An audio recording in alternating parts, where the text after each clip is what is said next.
একটি গোয়েন্দা সংস্থা থেকে যেসব তথ্য আমার কাছে পৌঁছেছে তা রীতিমতো এই দেশের অস্তিত্বের জন্য হুমকি স্বরূপ। আওয়ামী লীগ, হিন্দু আর ভারতের এই চক্রান্ত যদি সঠিকভাবে মোকাবেলা করা না যায় তাহলে অচিরেই বাংলাদেশের অবস্থা হবে হায়দ্রাবাদের মতো। জননেত্রী শেখ হাসিনাকে দেশ থেকে সরে যেতে বাধ্য করেছেন।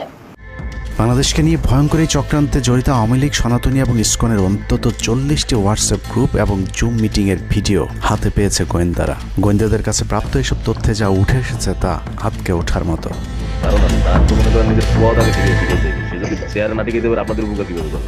সেনাপ্রধান জামাত হলে এতদিন আওয়ামী লীগ বাইচে ফেলা দিত, ঠিক আছে?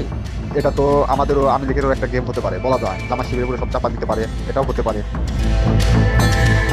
এসব গ্রুপগুলোতে রীতিমতো বাংলাদেশের বিরুদ্ধে যুদ্ধের প্রস্তুতি চলছে। গ্রুপে তাদের সাথে সাবেক আওয়ামী লীগ সরকারের শীর্ষস্থানীয় নেতা থেকে বর্তমান সেনাবাহিনীতে চাকরিরত জেনারেল পর্যন্ত মাঝে মধ্যেই নাকি যোগ দিচ্ছেন। নানক ভাই থেকে শুরু করে আমাদের সুজিত দা, তারপর আরো অনেক টপ লেভেলের যারা মন্ত্রী, মিনিস্টার, প্রতিমন্ত্রী, তারপরে ইভেন কামাল ভাই। তো এখন বিষয়টা হচ্ছে যে ইভেন রাষ্ট্রপতির যে একেবারেই মানে কি বলে তার যে একেবারে মানে রাইট হ্যান্ড সচিব, উনিও আমাদের সাথে 2 দিন জয়েন করছেন। তো এখন ওনারা আসলে ভালো হইতো, যারা যারা আসেন আসলে ভালো হইতো। অনেক আমাদের এখানে প্রায় 12 থেকে 13 জন আপনার এমপি এসে কথা বলেছেন, যেটা আপনারা জানেন না, ঠিক আছে?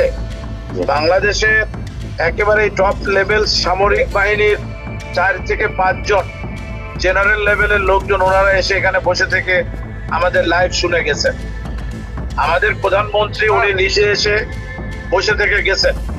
গ্রুপের সবচেয়ে ভয়ঙ্কর তথ্য পাওয়া গেছে ভুয়া মুক্তিযোদ্ধা জেডাই খান পান্নার মেসেজ থেকে। আওয়ামী এই আইনজীবী শহীদ সাইফুল ইসলাম আলিফের হত্যাকাণ্ড নিয়ে চাঞ্চল্যকর তথ্য দিয়েছে জেডাই খান পান্না। একটি চ্যাটিংয়ে তিনি লিখেছেন, দাড়িওয়ালা উকিল বেশি হয়ে গিয়েছে, আরও 2-1টারে খেয়ে দেওয়া আদালতে আমরা আছি, এখন অল্প কয়েকদিন জেলে থাকলেও 30 তারিখের পরে পুরস্কার পাবা। আরেকটি মেসেজে তিনি লিখেছেন, সুযোগ হাতছাড়া হয়েছে তোমাদের কারণে, কালকে সব হয়ে যেত। পরিকল্পনা ছিল কুপিয়ে মারার পর হিন্দুদের বাড়িতে হামলা হলে ভারত থেকে ট্রুপ চলে আসবে। ওরা যেহেতু হামলা করেনি, তোমাদেরই উচিত ছিল নিজেরা নিজেদের বাড়িঘরে আগুন দেওয়া। পেছনের ঘটনা বাদ দিয়ে 30 তারিখের পরিকল্পনায় মনোযোগী হও সবাই। শহীদ আলিফ হত্যাকাণ্ড নিয়ে আরেকজন লিখেছেন, কালকে আদালতে একটা লাশ পড়বে, হিন্দু ভাইদের পাশে আমাদের সবাইকে থাকতে হবে, ব্রিগেড মেজরের কমান্ড মেনে চলতে হবে। 30 তারিখের কর্মসূচি নিয়ে গ্রুপটিতে সশস্ত্র যুদ্ধের মাধ্যমে দেশ দখলের ভয়ঙ্কর সব আলোচনা করার ভিডিও হাতে এসেছে আমাদের। তারা বাংলাদেশের অস্ত্রগুলি আছে, এই অস্ত্রগুলি কোথায় আছে আমার কাছে অলরেডি খবর আছে। আমি